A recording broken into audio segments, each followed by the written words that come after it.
The video of a white police officer forcibly pushing a black teenage girl to the ground that's gone viral has sparked national outrage. Many see it as the latest example of excessive force by police. Now the white teenager who recorded the incident shares his story. In the news tonight on the future of the officer under investigation in this town divided. It happened in an instant.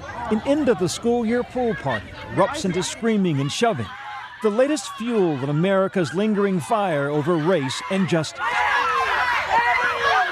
15-year-old Jejaria Becton, wearing the orange bikini there, thrown to the ground by a white officer. Seconds later, the situation escalates as Officer Eric Casebolt pulls out his service weapon, pointing it at two other unarmed teens who quickly run away.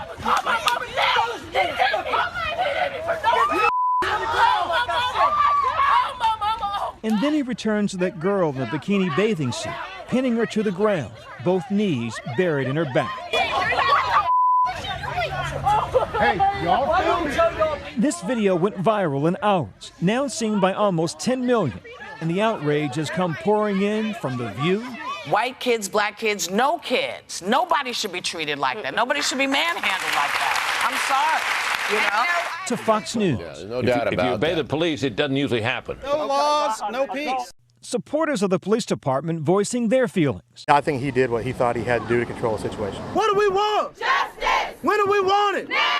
While other members of the community marched in support of the teens. And at one point, both sides coming face to face over the issue. There's nothing worse than a coward with a gun in the bag. Now tonight, Officer Casebolt, a 10-year veteran of the McKinney, Texas Police Department near Dallas, has resigned. Our practice do not support his actions. He came into the call out of control, and as the video shows, was out of control during the incident. The whole key is de-escalate situations. You, the police, don't want to become part of the problem. And that's what it appears to me happened in McKinney, Texas. The police actually became part of the problem. It all started last Friday after members of a community pool contacted police about a rowdy crowd of students who they said weren't members and were refusing to leave. Tensions flared, witnesses say, after a fight broke out between white adults who had become agitated by the behavior of some of the black teenagers. It's unclear which kids were invited and which crashed the end of the school year party. It was then Casebolt and the other officers responded to the scene. Get on the ground. Hold up, sir. I told you to stay. Yet as police work to disperse the curious crowd, Casebolt can be seen racing to the scene. So quickly, in fact, he trips and flips, only to continue his charge. What did you do when I walked away? I'm sorry. So you just... The officer seen and heard cursing at partygoers he says were trying to run from police. Don't make me around here with 30 pounds of goddamn gear on the sun because you want to screw around out here? And then Casebolt refocuses his attention back to Jejaria Becton.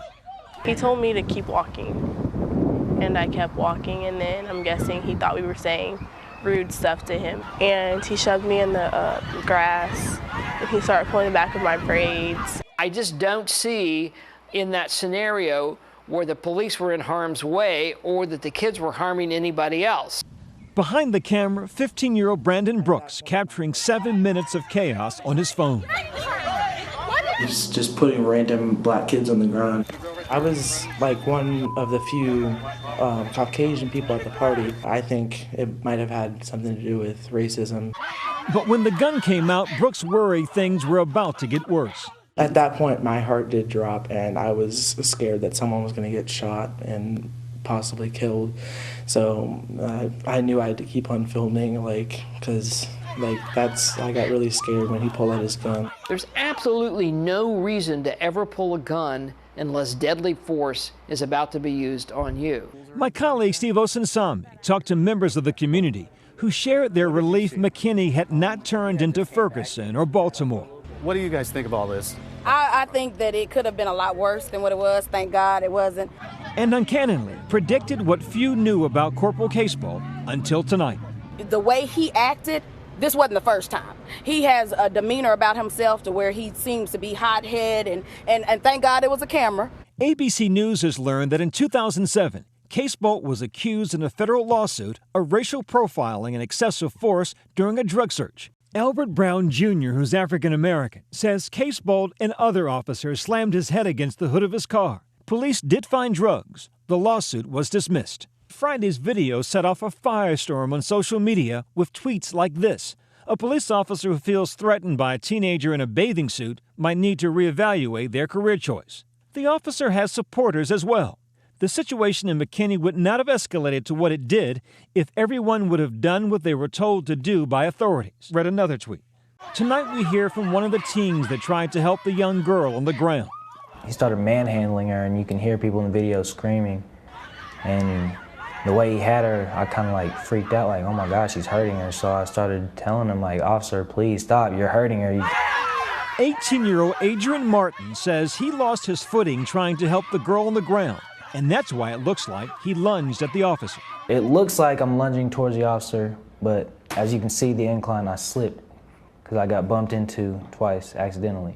At one point, Adrian says he felt like he was looking down the barrel of Corporal Eric Casebolt's gun. I was thinking I'm about to get shot. Is this it?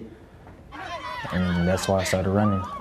Adrian Martin was arrested and charged with evading arrest and interfering with the police officer. Adrian, you good, bro? Adrian says that Casebolt was the only officer that was out of hand. There were some professional officers that were doing their job right.